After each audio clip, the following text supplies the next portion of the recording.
All right, good morning or good afternoon, everybody, on a beautiful Friday here on the Seacoast. We're delighted to have you all here today. Um, we still have people registering late, and they're going to be jumping in, and I think we'll see more people join us here as we get rolling. But I want to go ahead and get started. We're actually missing one of our guests. We're hoping he jumps on and joins us here, but regardless, we have three very capable folks to fill our time and share their knowledge and wisdom with us. So the topic for today is to open or not to open. A lot of business owners find themselves wrestling with this question. There's a lot of different factors and things that come into play when they were making those decisions. And so we're going to hear from two retailers. We have Sam Finnigan from Gus and Ruby and Jeanette Desmond, one of our chamber board members from KILWINS in downtown, both downtown. And then we have a restaurant that's been doing very, very well in the takeout business and is opening for in-person dining from the Roundabout Diner. We have Dan Pasternak. And then hopefully joining us shortly will be Patrick from Portsmouth Brewery, who, when we scheduled him to join us yesterday or the day before, he was going to represent a restaurant that was unable to open, and we were going to talk about that. But it seems as though they have received permission from the city to open, and he is desperately working to make that happen. So he was going to try to still join us for a few minutes, but I will certainly understand if he does not make it.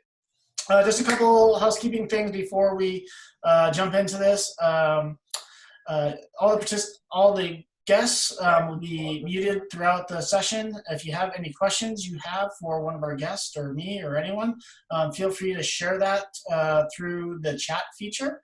Those will come directly to myself. And if for some reason something goes crazy here and we get Zoom bombed or something along those lines, we'll go ahead and just shut this down and pick it up another time. But I'm really excited about it, this topic. It's been eye-opening for us at the chamber to have a lot of one-on-one conversations with business owners in the community and to hear the various reasons why they make these decisions to open or not. We've learned a lot about the economics of small businesses in our community, particularly the restaurant community. Some of those folks have been really open with the dollars and cents of what makes things work and what doesn't. And others are making decisions for different reasons. So this is not to say that anyone's decision is right or wrong today. It's really just to kind of talk about what the thought process was to getting to that decision. Patrick's here.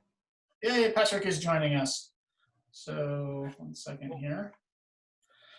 So with that,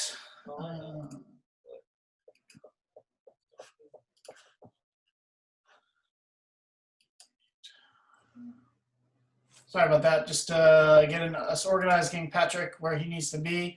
So Patrick is with us, and I think if we can get him unmuted, we will go ahead and start, just jump right in with him. So Patrick, you're there. I'm going to make you the spotlight video. And boom, there he is, mask and all, hard at work. How are you, Patrick? I'm well.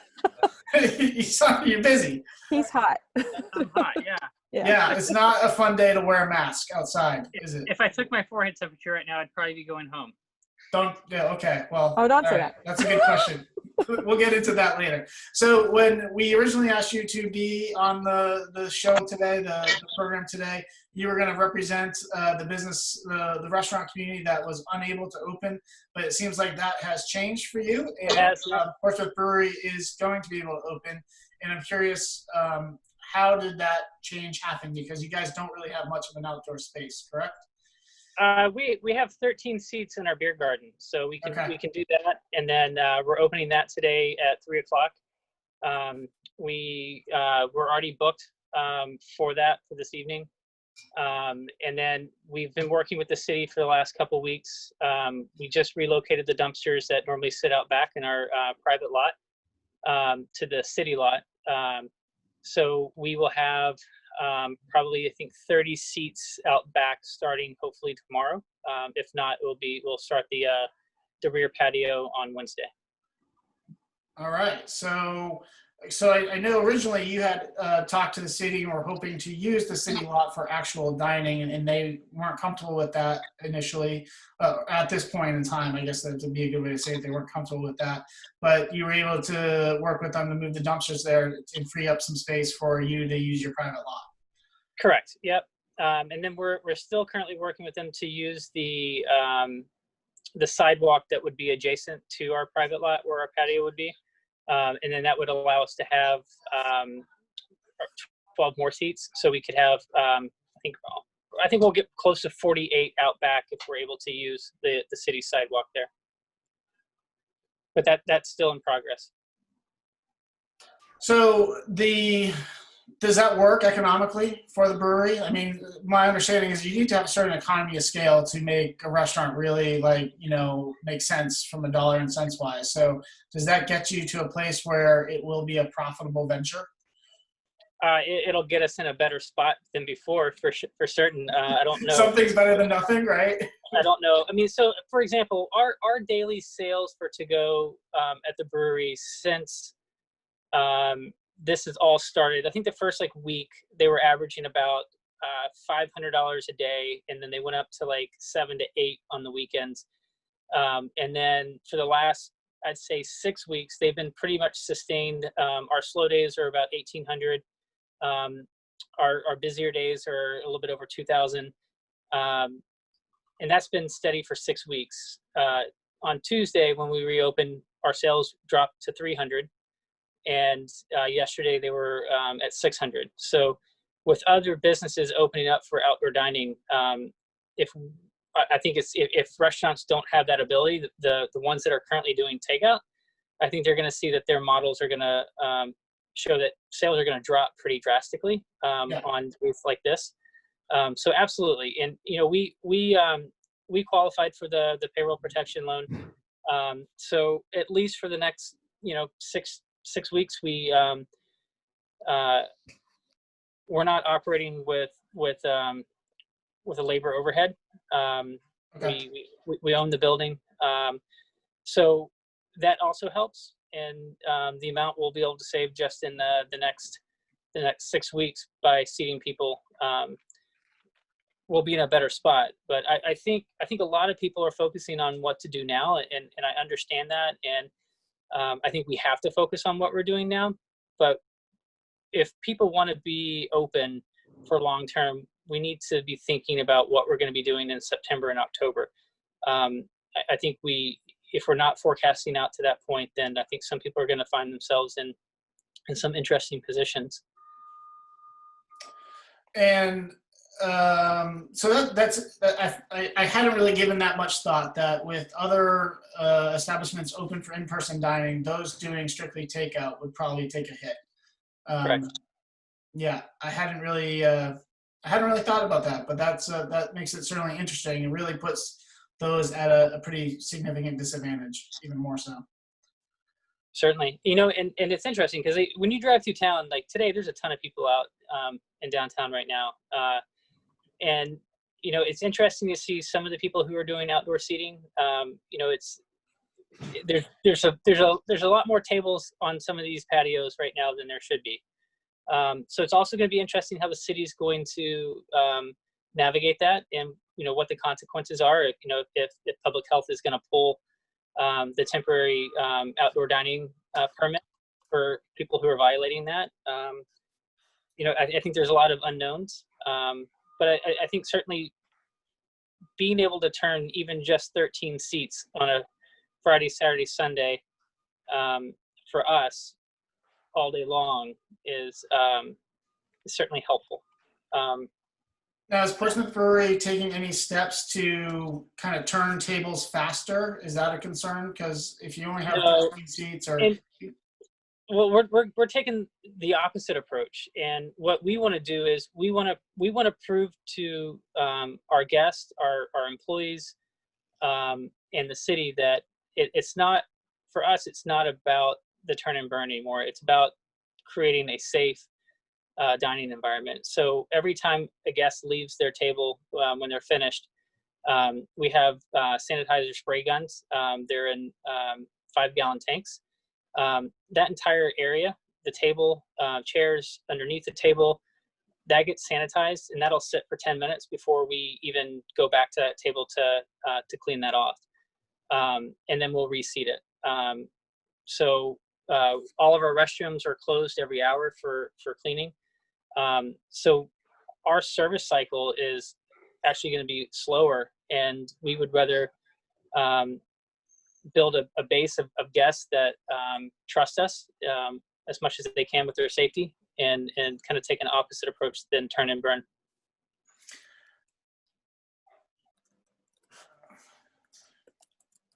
Are you still, are you guys still going to be focusing on to go as well? Absolutely. And I think that that's going to be one of our big models, is because come September and October, as we move into the wintertime, we are preparing that indoor dining will not be happening at all this summer. That's if it happens, that's fantastic. That's great. But we're doing all of our forecasting based off of having the closed dining room. So we are looking at different ways that we can do takeout and service guests outside the restaurant. Very good. So things like heaters and all those sort of things to keep to extend that season will come to be bigger and bigger role, right? Sure, we can extend the season as much as possible, but I think when I say servicing people outside, I mean outside the realm of dining in the restaurant. So, from a business model, I think people who are able to shift their model are going to be the ones. People who are able to shift their model successfully are going to be the ones that are going to stabilize and be able to survive. I think, unfortunately, businesses that aren't able to shift, and if they fall into a situation where they don't have outdoor seating, I think it's going to be really hard for those people, and it sucks. Without a doubt. I know I've talked to a couple of restaurateurs that have had challenges bringing their staff back. Some of them are kind of doing relatively well on unemployment and aren't anxious to jump back into the workforce. Did you guys have any issues with your team members, or were folks ready to come back and get back to work? I think it's how you explain it, and hopefully at the end of the day, everybody has a moral compass that they can latch on to. And the way we've put it is, since we qualified for the payroll protection, everybody's going to be making what they were making before we closed. And that's if they are benched and they aren't physically coming into the building. That is if they are coming in 1 day a week, or they're coming in 5 days a week.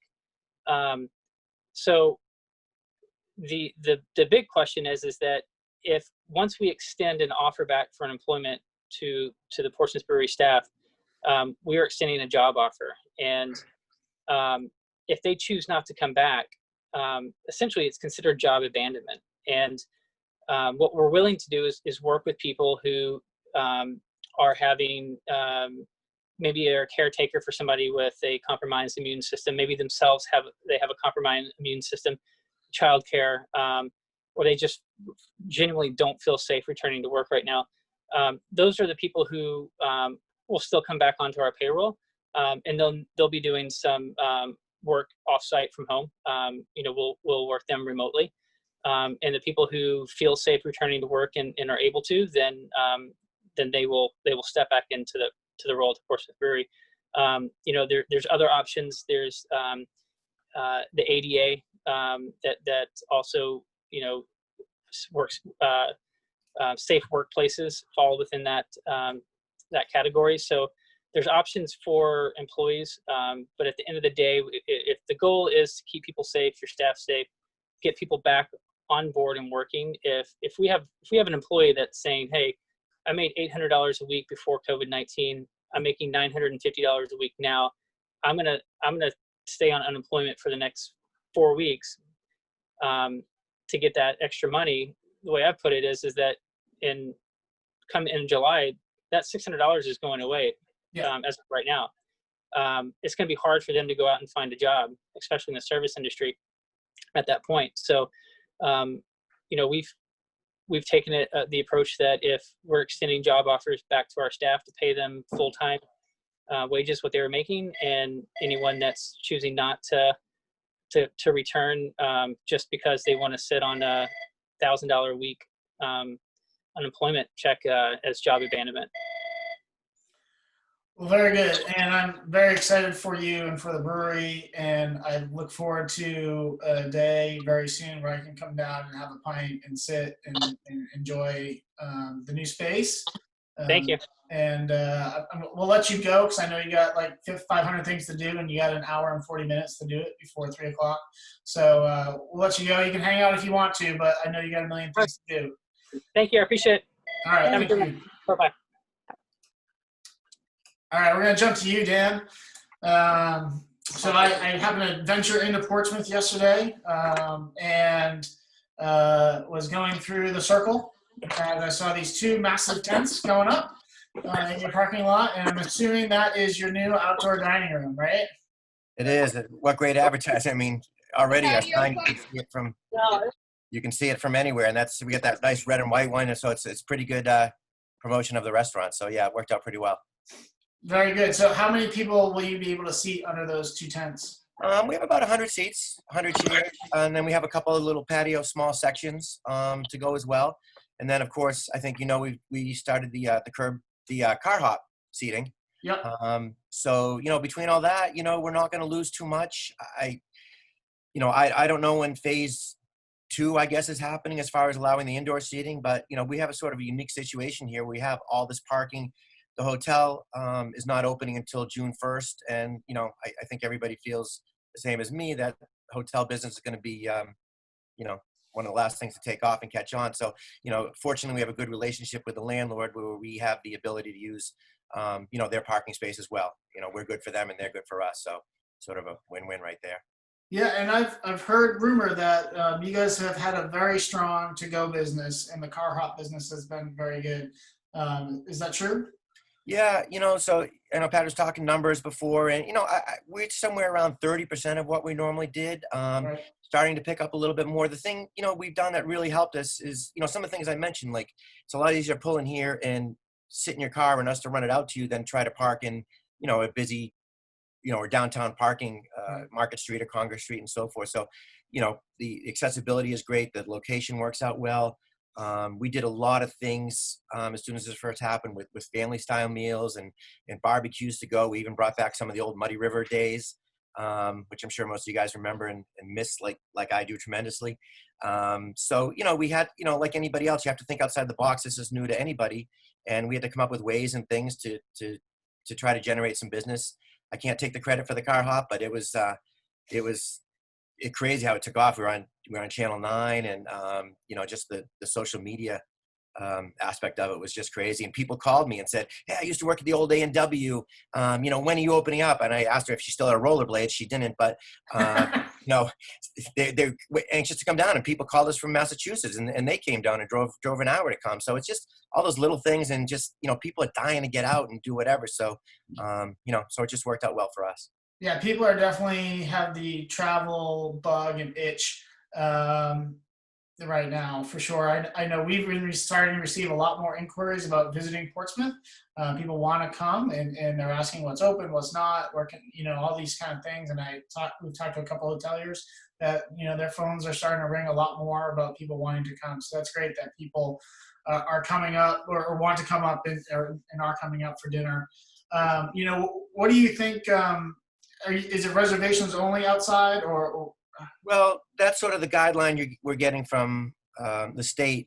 We just started to post that, again, we're a little bit unique, because we hadn't offered reservations per se before. Right. So we're trying to encourage that, but we're also going to, people will pull in. If we have space available, we'll do a on-site reservation, if you will, and we'll have a lot of people staffed out there, not just for, that, but obviously for, the cleanliness and all the guidelines that are presented before us. So. Okay. And how has your staff been? Have they been, how many of them are you bringing back? Where will you be at percentage-wise to where you were? Well, I'd say we brought back since almost day one. Again, like Patrick was mentioning, because of the PPP, that it did enable us to bring back most of our staff. And I think I would say 75% of them came back. I think we did things a little bit different. We guaranteed the people that they would be making at least what they were making, through the unemployment. And, this whole thing changes day to day. And, first it was 8 weeks and now it's 12 weeks. And so we wanted to keep our staff employed, and there was no question to us as if we were going to open. It's just how we were going to open. Right. And again, we just created some new menu items and then things we had to do. And I think now the staff is really most of them are coming back, and the ones that aren't are just for health concerns. Either they live with older family members or just have concerns, and that's fine. Most of our staff has been with us for a long time, and again, like Patrick mentioned, we put an ad out there, and there are a lot of people that are looking to work, so I'm not worried about that when things happen. Obviously, we've cut back our hours a little bit, and business isn't what it has been, but I do feel when, we get the green light to go inside, whether it's 50% or do whatever, I think we'll be fine. We again have another unique situation that most people don't, because the hotel has 200 seat function room. So Right. we can take the 50% that we lose and spread it over there. So when all said and done, we can have 100% capacity, if you will. So. Oh, that's interesting that you have some space options that most people wouldn't have access to. You mentioned that the 25% of your staff that wasn't able to come back was because of health concerns. One of the questions that came in, and I don't know if you've done any research or been advised on this, but do you know if you're, as an employer, are you allowed to ask, or is there like HIPAA concerns or OSHA concerns or ADA concerns? Or is that something they've been volunteering that information to you? I think as part of the PPP process anyways, we have to get them to sign off stating their concerns, so that when, their job is offered back to them and so forth. And, from our perspective, I don't know how much I'm sure everybody's aware of this whole PPP, but to qualify for it, you have to bring, the large percentage of your full-time workers back. But, in that same token, if we're losing 25% of that staff, we don't qualify. But in order to avoid that problem, as long as they sign off on it, that covers us as of today anyways. I don't know what happens tomorrow. If that answers your question. I'm sorry if it's a little vague, but. No. And I wouldn't know the answer to that question either. So one other question that came in specific to restaurants that I'll see if you want to jump on is, obviously with PPE and some of these other things, and probably some additional staffing needs, your costs are going to be a little higher than they were.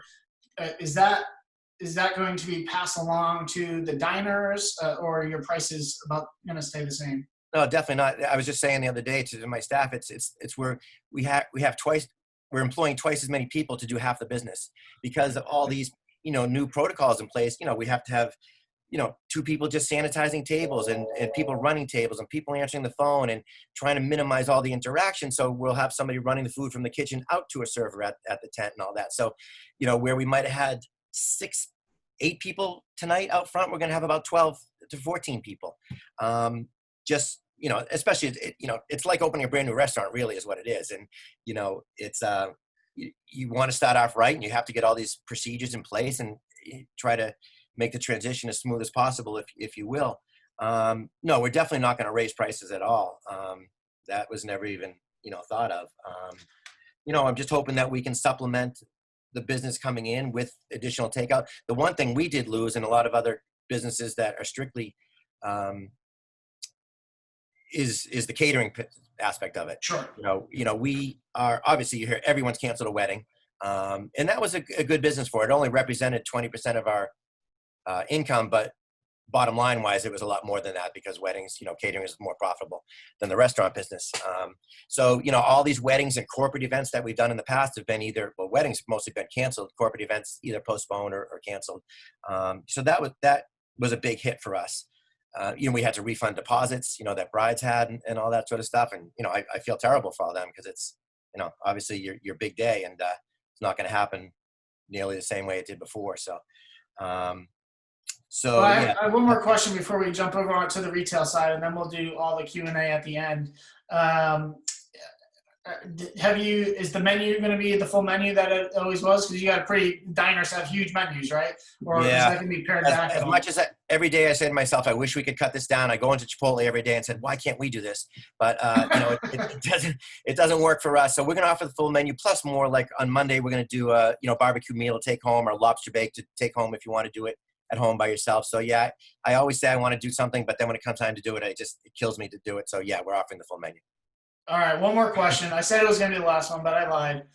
We have 2 people that have asked about this rumor that the Roundabout is going to have a food truck. I want to know more about it.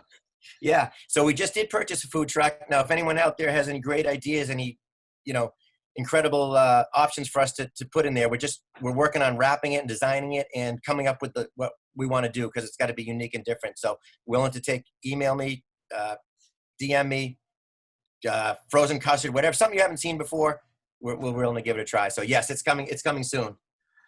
All right. We're going to switch over to the retail side of things now. That's good stuff. We're excited about that. And we're going to jump over to Sam from Gus and Ruby, who is not at Gus and Ruby right now. Sam, how's it going? Pretty good. Yeah, Good. would not be a pretty thing to be at our Gus and Ruby store right now. It would be sort of box hellscape behind me. Well, so tell me about what's been going on with Gus and Ruby. So you guys have made the decision to not reopen your retail portion of your business, right? For now, yeah. For now. Walk us through what led you ultimately to make that decision?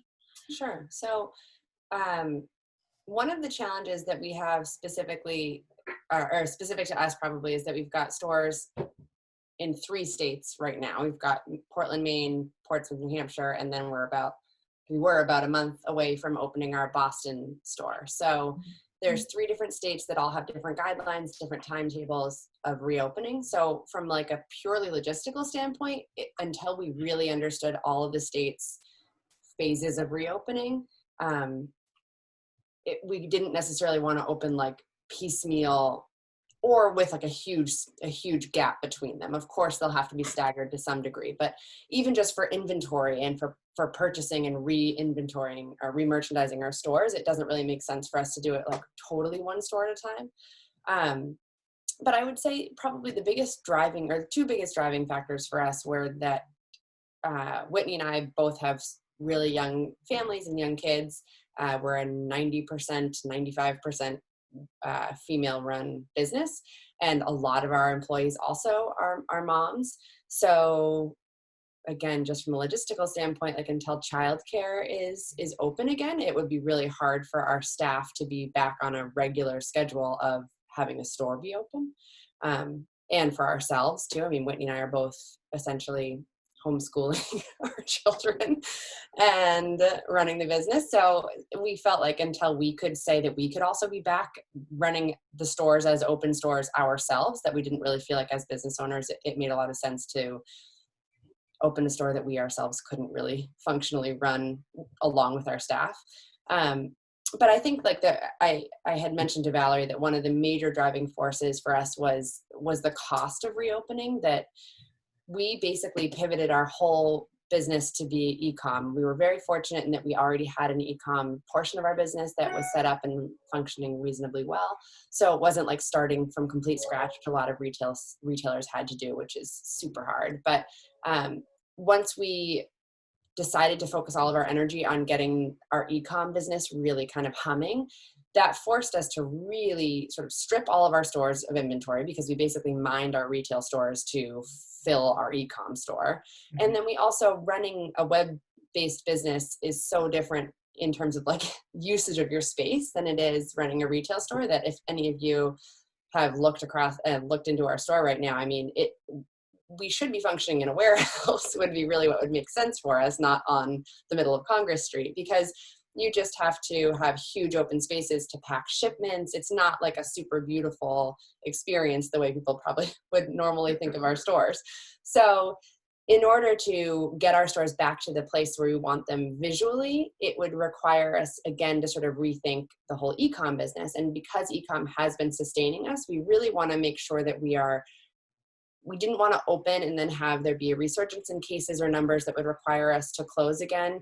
Like that, the amount of work to sort of flip-flop back is going to be enough that we were like, let's just play it a little bit more cautiously and wait and see, so that when we do open, we feel like there's not going to be the chance that we're going to have to then flip it around again.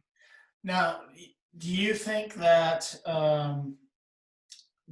percentage of your business, e-con and storefront, down the road, is that going to change, you think? Do you think e-con will remain a bigger piece of the pie than it was 4 months ago or whatever? I do. Specifically for the type of business that we are. Whitney and I talk a lot about, Whitney's my business partner. I keep referencing her and didn't introduce her. So we talk a lot about the fact, one of the real challenges for us with these new guidelines when we do open is that our store is successful because of people's desire to come into our store and spend time browsing and, really the whole experience. And so if we have to have someone essentially policing interactions and we can only have 5 people in the store at a time and you're kind of hurried through it just is a very different shopping experience. And I'm not sure that people are going to necessarily have the same desire to go out and mask up, sanitize up, and then just if they don't have a real need. My gut instinct is that for a while, people are going to be doing that for things they really need or for food, where they can kind of anticipate what they're getting ahead of time. But if you're just going out on a day just to sort of meander, I wonder if that's going to be the same experience when you have to have all these sort of this protocol that you have to follow. I could be wrong. I hope I'm wrong. But either way, I think that there's going to definitely be a boon to e-com because people do like to sit at their computers in their jammies and sort of scroll through things that they don't necessarily need, but it's kind of a fun retail therapy. And we've been really, really lucky that our communities have all really proven to us, really put their money where their mouths are, that they want to still support, even though e-com is such a bigger landscape where it's like we have just infinite competition, right. They still are choosing to come to small business e-com, which is incredible. That's great.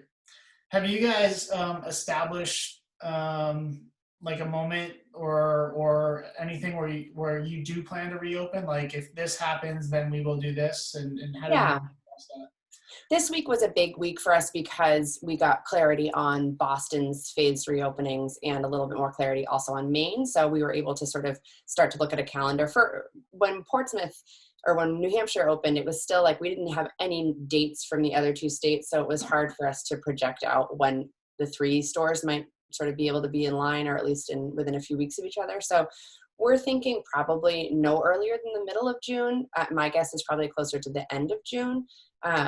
But we're taking steps towards getting ourselves ready for that. I mean, we certainly are reopening the stores, and we want to make sure that we are sort of staying in step with a lot of our retail colleagues. And we've been talking a lot with other retailer friends that we have typically been in line with in terms of our thinking, and trying to get a pulse on that. Well, I know we've had a couple comments, and I've seen a lot of signs around that I think are from your quarantine collection, and those seem to have done very well. Is that right? Yeah, that was a surprise hit that Whitney sort of designed them one late evening when she just was like, I need something pretty to design and something that's hopeful. And we thought this was going to be just like, oh, we'll sell a few to our friends and family. And we priced them just to cover our costs, which we really wanted to do. That this wasn't like a thing for us to generate huge sales. It was really just to let's spread some hope and some positivity. And it was talk about like a learning moment in business, that we thought it was going to be friends and family that bought these. And we put them online, I think at 4:00 on a Friday. And by, I want to say midnight, we'd had 400 sales or something. And it was amazing, but it was also oh God, we did not think about this, how we were doing this. We were offering free delivery. We were offering or free local delivery. We were offering free shipping. We weren't making a profit, but it's the manpower to ship 400 sign orders is crazy. So we were all of a sudden yeah. like, oh gosh, have we just totally like screwed Created a new ourselves? problem. Yeah. So yeah, we created a little bit of a problem for ourselves. Our husbands were like driving signs all over the seacoast, and our like friends and family were, and then we did raise the prices a little bit to help cover our shipping costs. And it was, again, like a good moment in humanity where we got so many messages from people being like, where can we add more to our, like, is there a way to add money at the end of the sale? Because we know we don't want you like sending this to these at cost. And it was a good reminder that people do want to support our business, and like that was not a negative thing. And it's cool. There are signs now in Hawaii, in Alaska. There's signs all across the country. There's a huge contingency of signs in Oregon for some reason. It's been cool to see where they end up. But That's great. It'd be fun to have like a map, like a pin dot, Totally. map, like all the spots those landed. We had a hashtag for it. The hashtag is Signs of Hope. And so it's been kind of cool on social media being able to watch them pop up all over the place. But it was like, I joked to the first like 4 weeks of quarantine, I should have been like, all I did was full-time ship signs in my living room with like tiny children on my back, just shipping signs all day long. The glamorous life of retail. Well, as someone with small children, I can appreciate that whole scene altogether. Yeah. All right. Thank you, Sam. We will come Thanks back for for questions in a moment. We're going to jump over to Janette here. Hello, Janette. Oh, we're fighting each other on the mute button there. I got you. Janette has been a longtime board member of the Chamber and very supportive of our organization, and owner of KILWINS in downtown Portsmouth, right in Market Square. And you have reopened your doors. And how's it going? I actually never closed. So from the beginning, I had been offering curbside delivery or curbside pickup, and then I partnered with takeout guys locally for deliveries. And I also did a lot of free deliveries myself. So Sam, like you, I had my husband, my son, myself, and I still do that on occasion. I'm actually dropping off something today on my way home. When I leave here, I'm dropping off something for a customer that called in. And it is, it's a little bit of a burden on your time, and obviously I'm not charging for it, so there's the gas and the wear and tear and everything else, but I'm happy to do it. So we've been open on a limited scale, and we've also done it with about a third of our staff, which actually was kind of normal for this time of year anyway. Because of the cyclical nature of my store, I'm usually really fully staffed in the middle of summer. And then once actually more like Columbus Day comes around, it drops down quite a bit. We do a lot with just a core staff. And around April is when I start restaffing again. So, and I have a number of employees who kind of go along with that cycle because they're either in school themselves, high school or college. So when school is in session and I'm a little quieter, they're in school, it all works out. So that business that I had with just the curbside and deliveries and takeout guys was probably a little bit less than 50% of what I normally do. But I was lucky enough to get both the PPP and I did take an EIDL loan as well. So I'm currently getting staff back. I do have 2 that are not coming back because they don't want to, which is fine. They both are using that unemployment card. And I did tell them, because one of them asked me if she could have her job back, in July. And I said, I'm not holding any jobs. And I actually have 2 new hires. So I'll be back up to staff fully by the middle of next week. And business, I have definitely seen an uptick in downtown foot traffic. Parking spaces are again filling up, although you can still find parking, which is fantastic. And people are out just enjoying the sunshine. So I did not apply for any outside seating. I do have a permanent bench outside. And when people buy from me, if they're buying retail, they're taking it home in a bag. And if they're buying ice cream, they're walking with it. So I don't have any tables inside. Obviously, they wouldn't be doing me any good now anyway. But I didn't think it was necessary for me to apply for that outdoor seating and have to deal with the additional responsibilities that come with that. We are offering masks and gloves to every customer that comes in if they want them. We're obviously always masked and gloved anyway. And I am, so the online store, Sam, you were talking about this. Our business model was 100% the opposite of that. It's come in, smell what you're dying to eat. Take a sample, try it.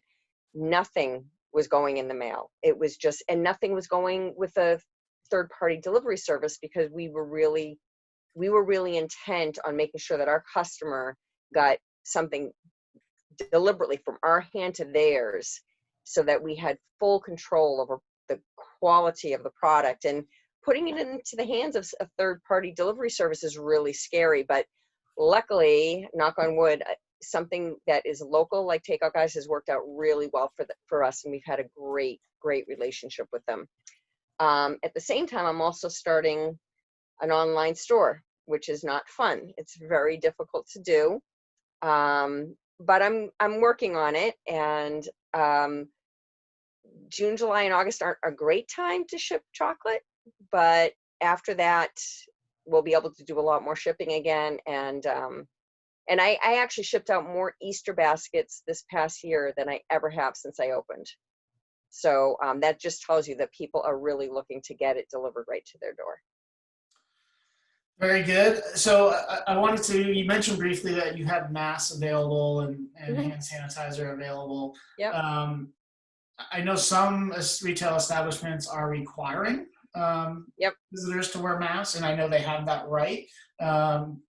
Did you think about that, and how did you ultimately end up on your decision to request or just offer them? Yeah, this is such a hard thing, and I wish that somebody would take this burden off of my shoulders.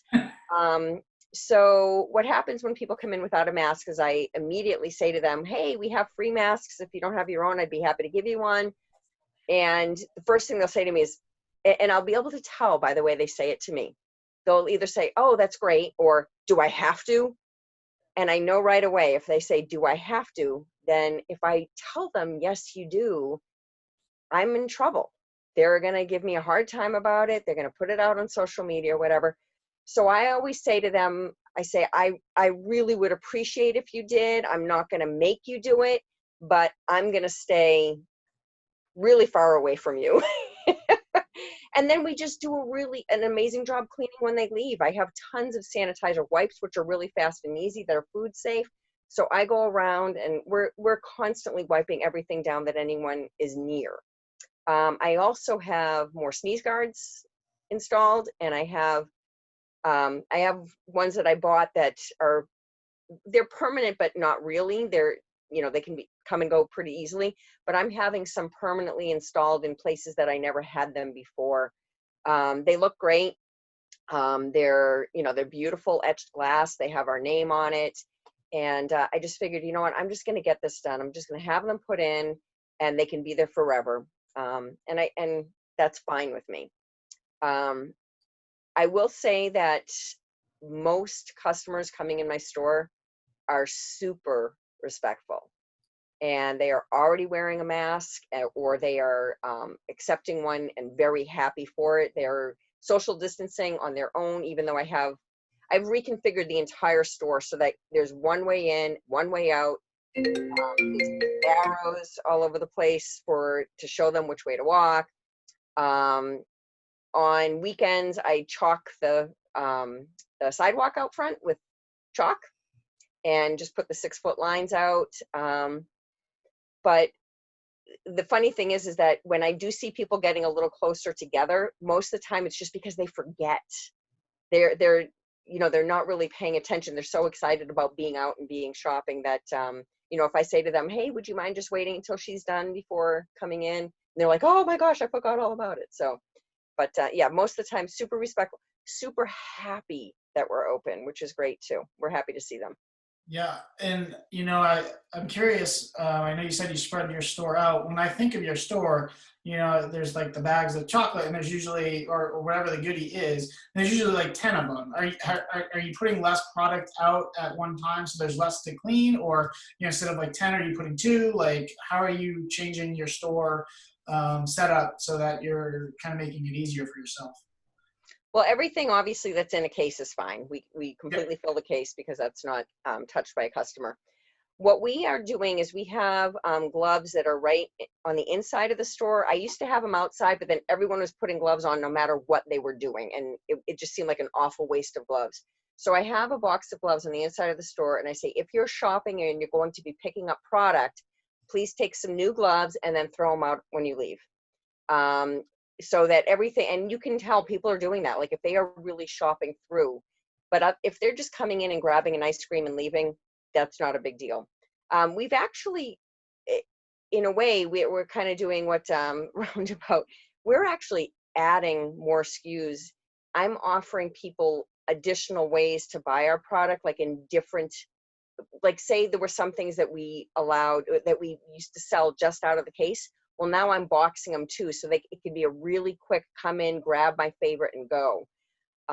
So it's kind of, part of me was a little bit thinking this is counterintuitive to what I want to do, but I really want to offer my customers an easy way to purchase.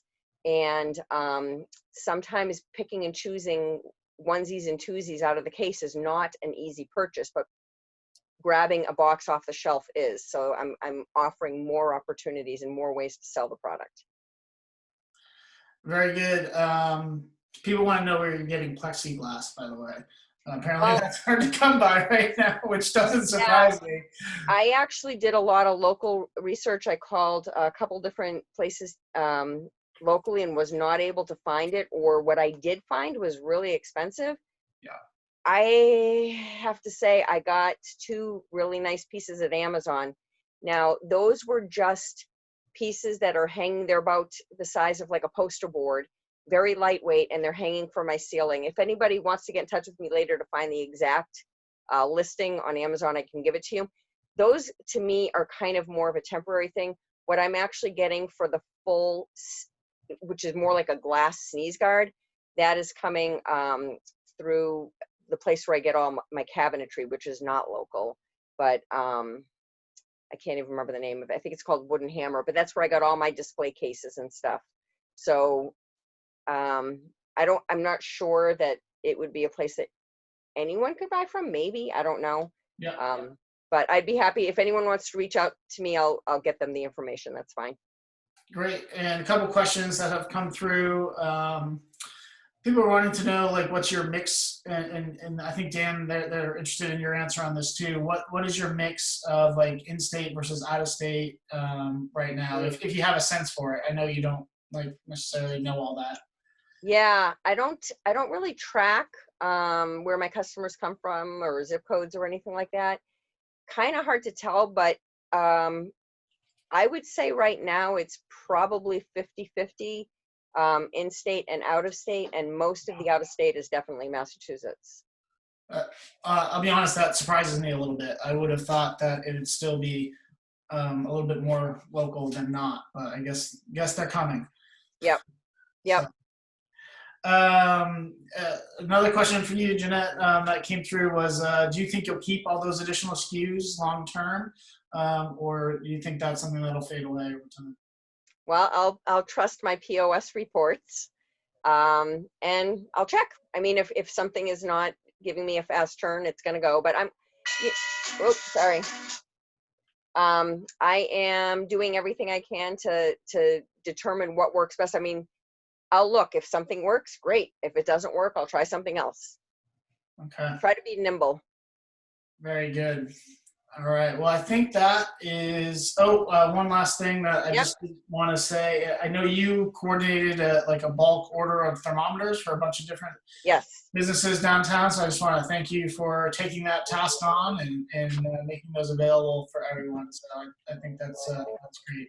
That was true leadership. So appreciate that.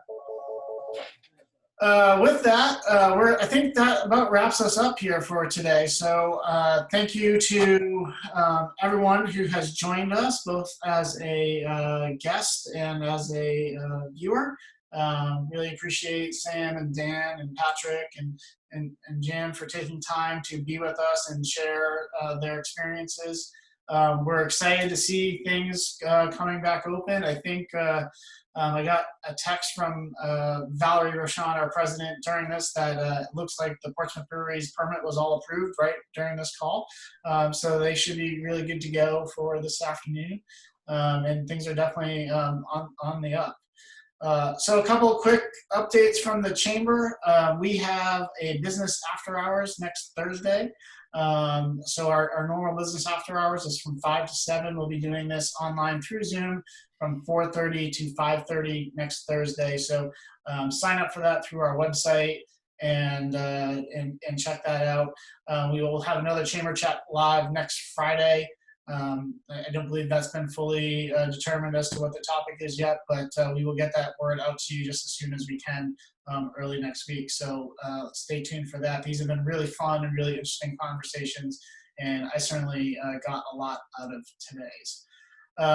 With that being said, we'd like to end these hour-long little programs with a bit of something good to kind of kick the weekend off on the right foot. So we have today, we have the daughter of Stephanie Shaheen and Craig Welch, Elle, is going to sing for us. She recorded a video where she's going to sing for us. I believe she's a music major in college. I'm not sure the details, honestly.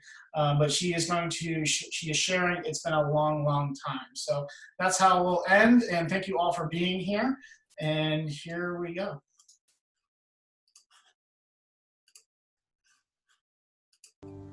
Kiss me once, then kiss me twice, then kiss me once again. It's been a long, long time. Haven't felt like this, my dear, since can't remember when. It's been a long, long time. You'll never know how many dreams I dreamed about you, or just how empty they all seemed without you. So kiss me once, then kiss me twice, then kiss me once again. It's been a long, long time.